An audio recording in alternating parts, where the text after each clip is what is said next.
န်ကုန်မြို့မှာရခိုင်လူငယ်တွေပျောက်ဆုံးမှုဟာတနေ့ထက်တနေ့ပိုများပြားလာနေတယ်လို့သိရပါတယ်။အခုတလောပျောက်ဆုံးနေသူတွေထဲမှာရန်ကုန်မြို့မှာအခြေချနေထိုင်တဲ့အိမ်ထောင်ရှင်ရခိုင်လူငယ်တယောက်ဖြစ်သူအသက်26နှစ်အရွယ်ကိုမျိုးမင်းလိုင်လေးပါဝင်နေပါတယ်။သူဟာရန်ကုန်မြို့ရွှေပြည်သာမြို့နယ်ကစက်ရုံတစ်ခုမှာအလုပ်လုပ်ကိုင်နေသူဖြစ်ပြီးခဲ့တဲ့မေလ2ရက်နေ့ညနေ9နာရီခွဲလောက်မှာစက်ရုံကအပြန်မှာပျောက်ဆုံးသွားတာဖြစ်တယ်လို့ဇနီးဖြစ်သူမမွှေးဤလိုင်ကနရင်းစရာကိုပြောပါတယ်။သူစာနဲ့ဖြေထားတာကိုနရင်းစရာကအတန်နဲ့ဖတ်ပြပေးထားပါတယ်။ပျောက်သွားတဲ့နေ့ကစပြီးတော့အဆက်အသွယ်လုံးဝမရတော့ပါဘူး။ပငယ်ချင်းတွေနဲ့လိုက်သွားတာလည်းမဟုတ်သလိုအရင်ကအဲ့ဒီလိုမျိုးလဲတခါမှမသွားဘူးပါဘူး။အဲ့ဒီနေ့ကည8နာရီလောက်အထိဖုန်းအဆက်အသွယ်ရသေးတယ်။အဲ့ဒီနောက်ပိုင်းမှာတော့ဖုန်းဆက်ပိတ်သွားပါတယ်။အခုလိုပျောက်ဆုံးနေတာကိုတော့ပြောမပြတတ်အောင်ခံစားရပါတယ်။ညီမတို့မှာလင်မယား2ယောက်တည်းရှိတာပါ။ပျောက်ဆုံးနေသူကိုမျိုးမင်းလိုင်ဟာရခိုင်ပြည်တောင်ကုန်းမြို့နယ်တန်းလွှဲရွာမမြို့ရွာတိနှစ်လန်ကဖြစ်ပါတယ်။အဲ့ဒီလိုပဲနောက်ထပ်ပျောက်ဆုံးနေသူတယောက်ကတော့မင်းများမြို့နယ်မေလွမ်းကန်းဒီအုပ်စုညွန်နှစ်ခွတ်ဆုံကျေးရွာက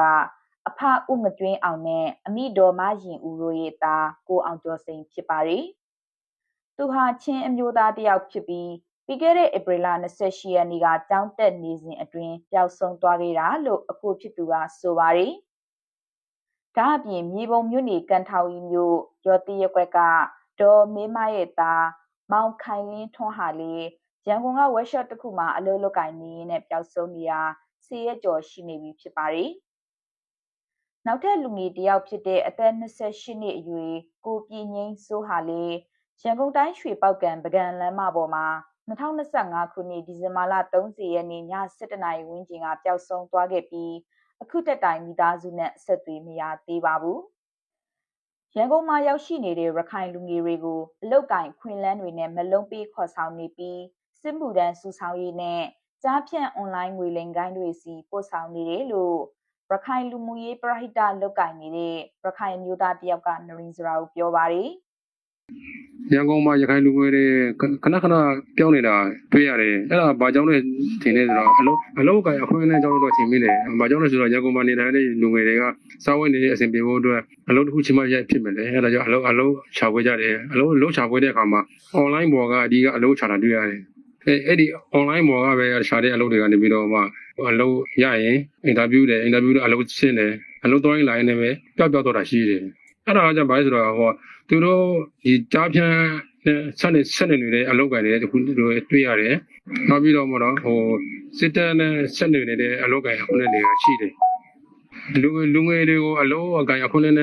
န်လုံးပေးပြီးတော့ခေါ်ပြီးတော့မှလည်းအဲ့ဒီလူငယ်တွေကိုပဲကြားဖြန်းစီကိုပို့တယ်နောက်စစ်မှုထမ်းဖို့အတွက်စစ်သားစုဆောရဲ့ဌာနတွေကိုစခန်းတွေကိုအတင်းအဓမ္မပို့တာတွေရှိတယ်